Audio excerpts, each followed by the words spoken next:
कल्याण डोंबिवली महानगरपालिका क्षेत्रातील 27 गावांमध्ये क्लस्टर योजना राबविण्यात येणार असून या क्लस्टर योजनेला येथील नागरिकांनी विरोध केला आहे। याबाबत सर्वपक्षीय हक्क संरक्षण संघर्ष समितीने एल्गार पुकारला असून चर्चा तर होणारच। या कार्यक्रमाच्या माध्यमातून 27 गावातील प्रत्येक गावांमध्ये क्लस्टर योजनेने विरोधात जनजागृती केली जाणार आहे। याचाच एक भाग म्हणून सोनारपाडा येथे साईबाबा मंदिरात जनजागृती सभेचे आयोजन करण्यात आले होते। यावेळी या सभेत कशा प्रकारे क्लस्टर योजना 27 गावांवर लादून येथील भूमिपुत्रांना भूमिहीन करण्याचा डाव असल्याचे सांगण्यात आले।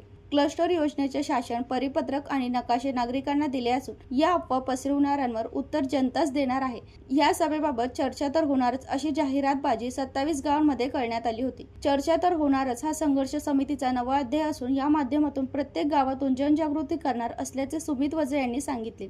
27 कल्याण डोंबिवली महानगरपालिकेमध्ये आपल्या मर्जी विरुद्ध समाविष्ट केलेल्या 27 गावांची ही संघर्ष समिती, सर्वपक्षीय संघर्ष समिती हिच्या नेतृत्वाने मध्ये आपण मागे 17 तारखेला कल्याण डोंबिवली महानगरपालिकेवरती आंदोलन केलं। यामध्ये दोन प्रमुख मागण्या होत्या। सर्वात म्हणजे क्लस्टर आणि दुसरी म्हणजे आपलं जे टॅक्सचा विषय होता त्याच्या संदर्भात चर्चा केली।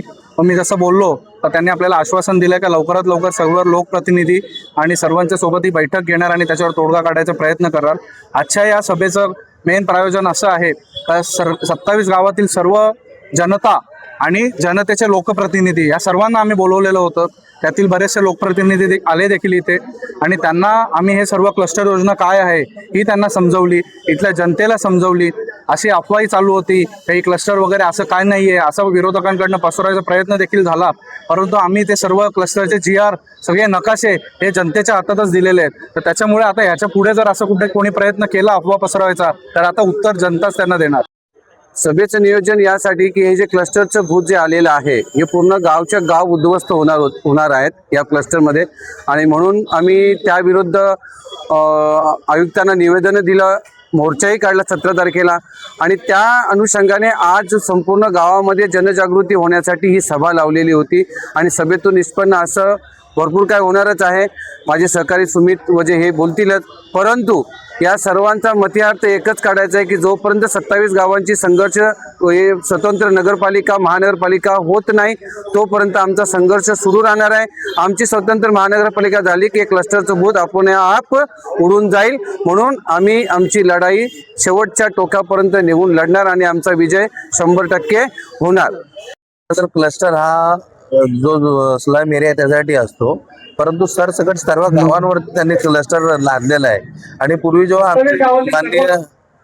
माननीय माजी मुख्यमंत्री एकनाथ शिंदे साहेब यांच्यासोबत आमची जेव्हा मिटिंग झाली अधिकाऱ्यांसोबत तेव्हा असं ठरवलं की ज्यांना या क्लस्टरमध्ये यायचं असेल त्यावेळेला 40 गुंठ्याचा म्हणजे 1 एकरचा कॅटेगरी ठरलेला होता, परंतु आम्ही मागणी केली की तुम्ही 10 गुंठ्यावरती आणा, जेणेकरून ज्या जुन्या बिल्डिंगी झालेल्या आहेत 30-35 वर्षा जुनी त्यांना या क्लस्टरचा लाभ होईल। परंतु आता जो नवीन GR आला त्याच्यामध्ये स्पष्ट उल्लेख केलेला की संपूर्ण गावांवरती हा क्लस्टर लादून जबरदस्ती लँड ॲक्विजिशन करण्यात येईल आणि ज्याला याच्यामध्ये यायचं नसेल तर त्याची जागा आम्ही जबरदस्ती म्हणून कायद्यानुसार कारवाई करू असं सुद्धा त्या GR मध्ये लिहिलेलं आहे। तर ज्यांची स्वतःची घरं गरजेपोटी बांधलेली आहेत त्यांना जर तुम्ही 300 फुटाचं घर देणार तर तो माणूस राहणार कसा? म्हणून आमचा सर्व समाजाचा या क्लस्टरला विरोध आहे। Bureau report, Janshakti, Dombivli.